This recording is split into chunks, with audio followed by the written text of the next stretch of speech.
ang isang sugatang hayop, di ba? At wala na siyang magagawa, lalabat lalaban yan. Yun na lang talaga ang kailangan ni ni token text. Although talagang overwhelming yung ads saka disadvantage sila. Who knows, di ba? Kaya nga ano yan kaya nga best of 7 yan 4 wins Hindi pa naman nakaka 4 wins 3 pa lang 3. Baka natin kasi, gaya na sinabi mo kanina, meron 3-0 nakabalik, may 3-1 nakabalik. Baka. Nakikita mo ba paring abot sa Game 7 ito?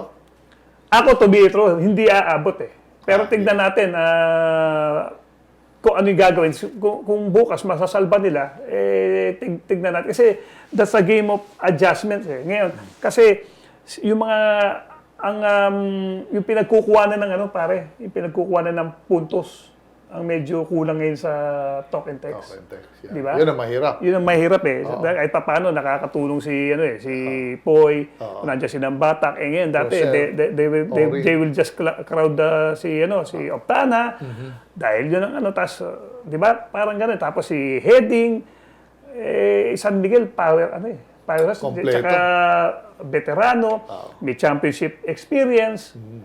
Yun ang talagang lamang. Very overwhelming talaga ang advantage ng San Miguel. Pero masasabi ko lang, hindi pa tapos ang laban. Baka kung sa bara at sa baraha, meron pa naman, titingnan natin, baka makapag-magic ulit si Coach Chot. Pero kailangan niyang compose siya. Ditong laro ito, wala siya masyadong magagahat at bigyan niya na niya ng pagkakataon na mag-shine kung sino may mga ipapasok niyang player. Kasi pare, kahit pa paano player na yan, kaya nga nandiyan sa team na yan, capable na at any given day. Pwede pumutok kung mag-step up.